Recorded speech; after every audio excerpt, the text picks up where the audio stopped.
Après avoir prêté 10 000 $ à mon gendre pour sauver son entreprise, j'ai reçu une lettre d'un avocat. Il me poursuivait pour dommages émotionnels parce que je lui avais demandé de me rembourser. Ma fille a appelé en hurlant, « Tu l'as fait se sentir attaquée ». Le lendemain, mon compte bancaire était gelé. C'est là que j'ai décidé de leur montrer à qui ils avaient affaire. Je m'appelle Diane. J'ai 57 ans, je vis seule à Spokane, Washington, et jusqu'à il y a un an, je pensais vraiment avoir été un bon juge de caractère. J'ai travaillé 32 ans comme infirmière, j'ai élevé ma fille principalement seule après le décès de mon mari, Rick. Rick était un homme calme, stable, travailleur. Le cancer l'a emporté rapidement, et cela nous a beaucoup affectés, Tessa et moi, mais nous nous en sommes sortis, du moins c'est ce que je pensais. Tessa a toujours été la personne au grand cœur, sensible. Quand elle a rencontré Lévi, elle est tombée éperdument amoureuse, disant qu'il était ambitieux et avait de grands rêves. Dès le début, j'ai vu des signaux d'alarme. Il passait d'un emploi à l'autre, parlant toujours beaucoup mais ne menant jamais rien à bien. Il a ouvert un atelier de detailing automobile à 2 villes de là, quelque part près de Chennai. Je n'ai pas dit grand-chose. Je me suis dit qu'elle était assez grande pour faire ses propres choix, même si je ne les aimais pas. Il y a un an, Lévi est venu seul chez moi. Il s'est assis sur mon canapé et a commencé à me raconter cette histoire à dormir debout sur la façon dont l'IRS avait fait une erreur et qu'il devait des arriérés d'impôts, que ce n'était pas de sa faute, que c'était soit payer cette somme forfaitaire, soit tout perdre. Je n'ai rien dit au début, je l'ai juste laissé parler. Je pouvais sentir le désespoir sur lui. Puis il a dit le chiffre, 10 000 $. C'est ce dont il avait besoin. J'ai marqué une pause. C'était tout ce que j'avais économisé, littéralement tout.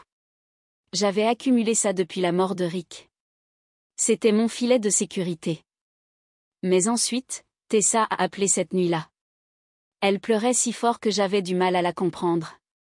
S'il te plaît, maman, il essaie vraiment.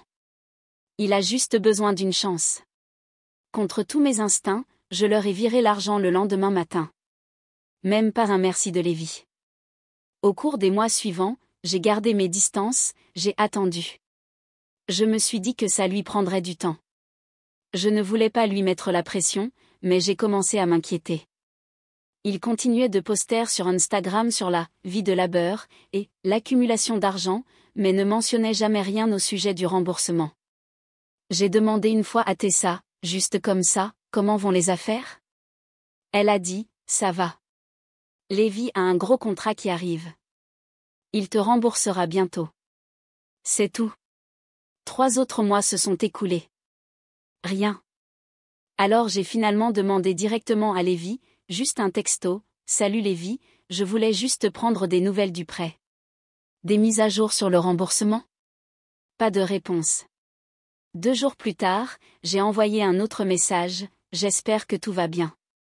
Je voulais juste faire le point sur l'argent. Toujours rien.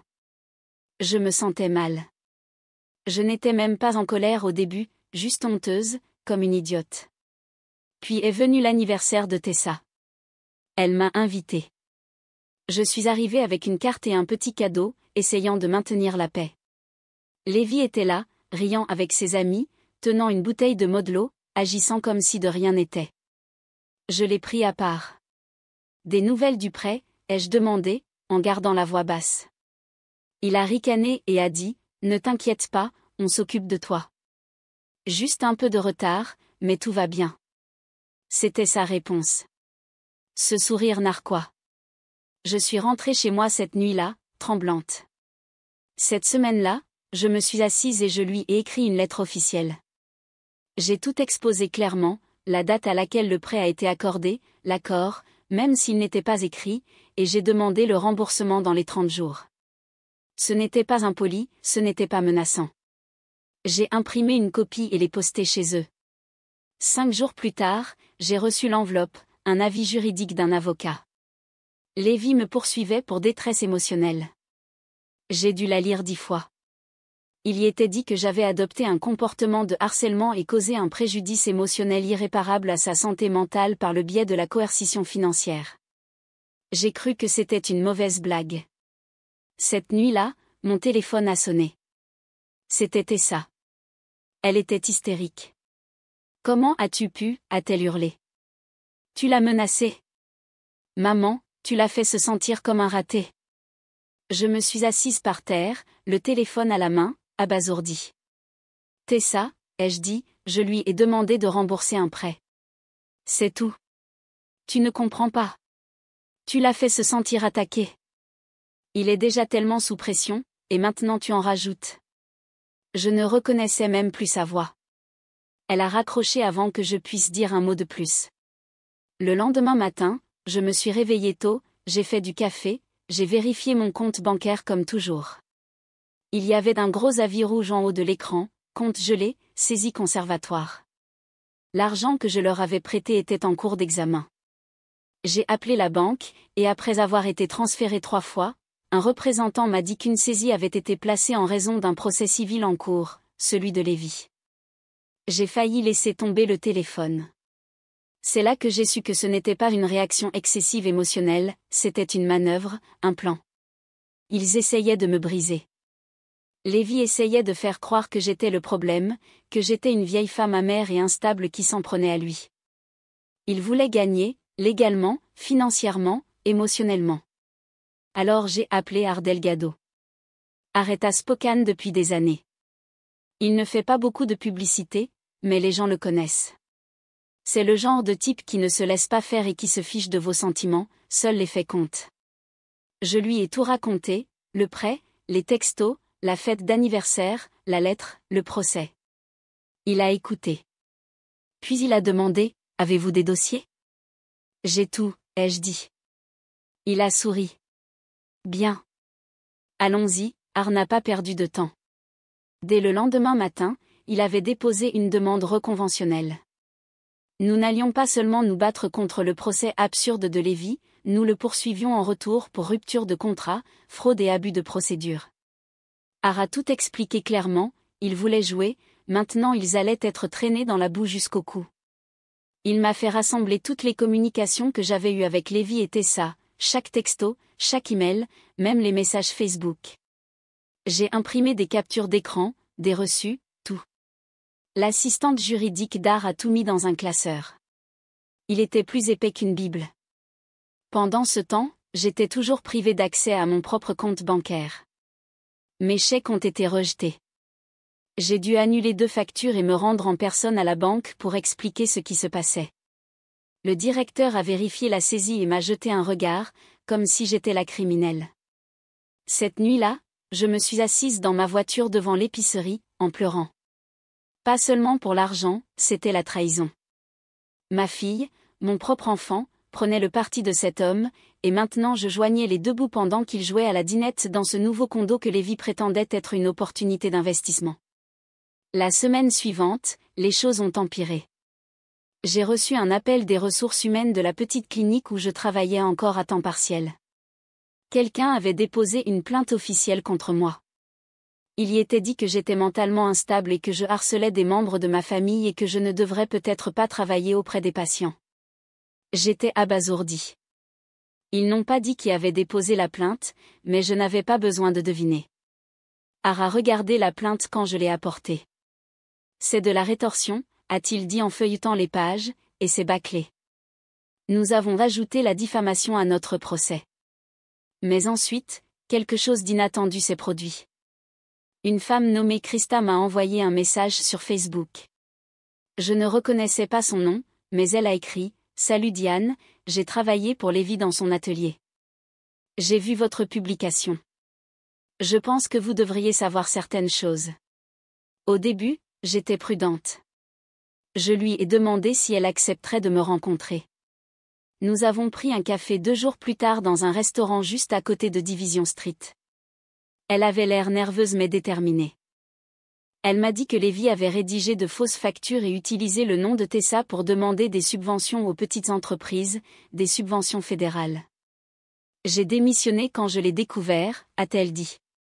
Il m'a demandé de mentir à certaines personnes, et je n'allais pas le faire. Mais j'ai vu votre nom sur l'un des virements bancaires. C'est pourquoi je vous ai contacté. J'avais du mal à respirer. Art a pris sa déclaration, l'a ajoutée au dossier, puis a dit, nous pourrions avoir affaire à plus qu'une simple affaire civile, il pourrait y avoir des crimes fédéraux impliqués. Pourtant, Lévi continuait de jouer la victime. Tessa a publié un long statut sur Facebook sur la façon dont la famille devrait se soutenir mutuellement et comment certaines personnes veulent tout contrôler avec l'argent. Je savais que c'était à mon sujet. Elle a même créé un GoFundMe pour aider Lévi à se défendre contre le harcèlement juridique. Je n'arrivais pas à y croire. Il me dépeignait comme une vieille femme sans cœur alors que tout ce que j'avais fait était de leur donner tout ce que j'avais. Ar m'a dit de rester silencieuse, de les laisser creuser leur propre trou. Chaque mensonge qu'il publie devient une preuve. Puis nous avons eu une avancée. Le tribunal a ordonné à Lévi de produire des documents financiers. Il a tergiversé pendant des semaines mais a finalement dû remettre les documents. C'est là que nous l'avons vu, moins de 2 semaines après que je lui ai viré les $10 000, il avait dépensé $2 400 pour un système de cinéma maison, $3 100 de plus pour un voyage à Las Vegas. Le reste? Qui sait? J'étais malade.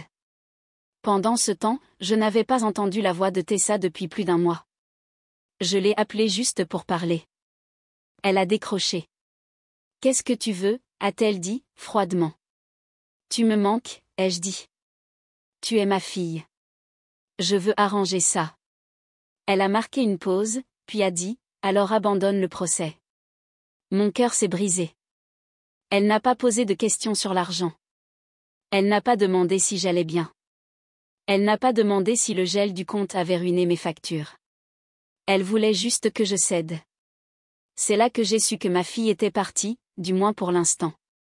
Lévi lui était entré dans la tête, avait tout déformé. Mais je n'allais pas céder. Ar se préparait pour le procès. Il était remonté à bloc. « Ce ne sera pas juste une victoire » a-t-il dit. « Nous allons les exposer. » Juste au moment où je pensais que les choses ne pouvaient pas empirer, j'ai reçu une autre lettre par la poste. Celle-ci venait de l'IRS. Elle disait que je faisais l'objet d'un audit en raison d'une activité de revenus suspecte liée à mon nom et à mon numéro de sécurité sociale. J'ai failli laisser tomber l'enveloppe. Je n'ai pas compris au début. Je n'avais même pas eu de revenus autres que mon emploi à temps partiel à la clinique et la pension de mon défunt mari. Je l'ai apporté directement à Ar. Il s'est assis, l'a examiné, puis m'a regardé fixement. « Diane, c'est lié à Lévi. Cette femme, Krista, avait raison. Il a utilisé votre nom. Il s'est avéré que Lévi avait déposé une sorte de fausse documentation de petite entreprise me listant comme investisseur dans son atelier de detailing, mon numéro de sécurité sociale, mon nom, mon adresse. Il avait demandé une subvention COR à l'année dernière, plus de $15 000. Il l'avait obtenue en mon nom. C'est pourquoi je faisais l'objet d'un audit. J'avais l'impression que le sol s'était dérobé sous mes pieds. Ar s'est penché, la voix basse et sérieuse. Cela a franchi une toute autre limite maintenant. C'est de la fraude, et c'est fédéral. Nous allons voir les autorités. J'ai hoché la tête, engourdi. Il a déposé des rapports auprès de l'IRS et du bureau du procureur général de l'État. Nous avons remis la déclaration de Krista, les faux documents financiers et les documents nouvellement découverts qui prouvaient que Lévi avait falsifié mes informations. En quelques jours, un enquêteur m'a appelé pour un entretien formel. J'ai dû tout revivre à nouveau, chaque détail de la façon dont j'avais été escroqué, poursuivi en justice, humilié et trahi par ma propre chair et mon propre sang. Pendant ce temps, les choses du côté de Tessa dégénéraient. Le GoFundMe qu'ils avaient créé? Les gens ont commencé à poser des questions dans les commentaires. Une femme a écrit, « Lévi n'a-t-il pas acheté une nouvelle voiture le mois dernier? Pourquoi demande-t-il de l'argent ?» Un autre a dit, « Pourquoi votre mère est-elle traînée dans la boue comme ça alors que c'était un prêt ?» Quelque chose cloche. La page a été fermée 2 jours plus tard. Puis est arrivé le pire rebondissement de tous. Tard un soir, j'ai reçu un message sur Facebook, pas de nom, juste un compte jetable. Tout ce qu'il disait, c'était « Vous devriez savoir que Tessa est enceinte. » J'ai figé. Je ne savais même pas si c'était vrai. Je ne lui avais pas parlé depuis des semaines. Je suis restée sur ce message pendant une journée entière avant de craquer et de lui envoyer un texto. « Est-ce vrai ?» ai-je demandé. Es-tu vraiment enceinte? Elle a répondu le lendemain, oui, mais ne pense pas que ça change quoi que ce soit. Lévi est mon mari. Nous sommes une famille, et tu as essayé de le ruiner. Pas d'excitation, pas d'émotion, pas de chaleur, juste un mur. J'ai regardé l'écran, tremblante. Mon premier petit enfant, et je n'avais même pas le droit d'être heureuse. Lévi avait tout empoisonné. Ar m'a averti de rester concentré. Ils vont utiliser le bébé pour essayer de susciter la sympathie. Ça ne change rien au fait. Il vous a volé, a menti, a déposé de faux documents. Il en répondra. Mais ça faisait toujours mal. Mon Dieu, ça faisait mal. Une semaine plus tard, l'IRS m'a innocenté. Ils ont trouvé suffisamment de preuves pour confirmer que j'avais été victime d'usurpation d'identité, et ils ont dit que leur division des fraudes ouvrait une enquête sur Lévi. Le même jour, la banque a finalement levé la saisie sur mon compte. J'y avais de nouveau accès, mais le mal était fait. Puis est venue la première audience au tribunal. Lévi s'est présenté dans un costume gris clair, comme s'il était dans Shark Tank, pas sur le point de répondre d'une montagne de mensonges. Tessa était à ses côtés. Elle ne m'a même pas regardé. Il m'a souri narquoisement en passant devant moi. Je n'ai pas bronché. Ar a tout remis au juge, des copies de la demande de prêt falsifiée, des captures d'écran des textos où Lévi promettait le remboursement, l'affidavit de Krista et la preuve de la façon dont il avait dépensé l'argent. L'avocat de Lévi a tenté de prétendre que l'argent était un cadeau. Ar a balayé ça en quelques secondes. Alors pourquoi lui a-t-il dit qu'il la rembourserait? Lévi s'est fait prendre à mentir à la barre, a dit qu'il n'avait jamais rien promis par écrit, mais nous avions les messages. Son ton a changé rapidement après ça. Mais le meilleur rebondissement? L'enquêteur de l'unité des crimes financiers de l'État s'est présenté le même après-midi, s'est assis tranquillement au fond de la salle, observant simplement. Ar s'est penché vers moi et a murmuré, « Nous n'avons pas encore fini. » Loin de là.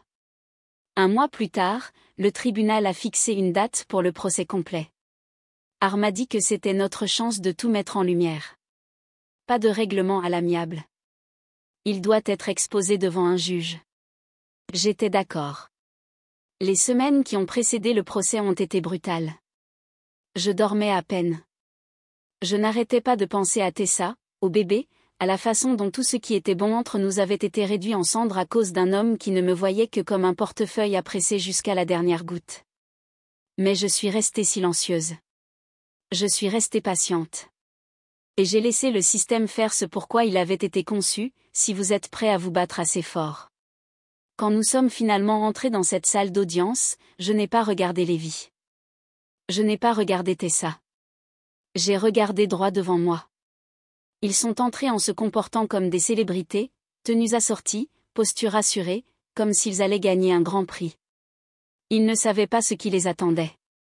Ar a tout exposé devant le tribunal, chaque message, chaque reçu, chaque mensonge. Le juge a demandé directement à Lévi, « Avez-vous dit à la plaignante que vous rembourseriez le prêt ?» Lévi a balbutié, « Eh bien, nous avions un accord verbal. » Mais le juge l'a interrompu. Avez-vous ou n'avez-vous pas accepté 10 000 $ d'elle avec la promesse de remboursement? Il a regardé Tessa. Elle a à peine hoché la tête. Il a soupiré. Oui. On pouvait sentir l'air quitter la pièce. Mais ce n'était pas la fin. Krista a été appelée à la barre, calme, assurée, ferme. Elle a raconté au tribunal comment Lévi se vantait de manipuler le système, de mentir pour obtenir des subventions gouvernementales, et comment il avait falsifié des documents en utilisant mes informations. La salle d'audience est devenue silencieuse. Le procureur de la division des crimes financiers de l'État était à nouveau assis au fond, prenant des notes. Le juge l'a remarqué et a demandé à parler en privé avec les deux avocats. Ils sont sortis pendant 20 minutes. Quand ils sont revenus, le ton du juge avait changé. En raison de nouvelles informations, a-t-il dit, je renvoie cette affaire pour enquête criminelle. Le visage de Lévi est devenu blanc. Il s'est penché et a murmuré quelque chose à son avocat. Tout son corps tremblait. Je l'ai regardé fixement, froidement. Tu as essayé de me ruiner, ai-je pensé. Tu m'as volé, tu as menti à mon sujet, tu as retourné ma fille contre moi. Maintenant, tu vas faire face à tout ce que tu as fui. Le verdict final, le juge a statué en ma faveur. Lévi a été condamné à me payer la totalité des 10 000 $ plus les dommages et intérêts, les frais de justice et la détresse émotionnelle, pour un total de plus de 28 000 $. Mais la vraie punition est venue ensuite. 2 semaines après le jugement, Lévi a été arrêté.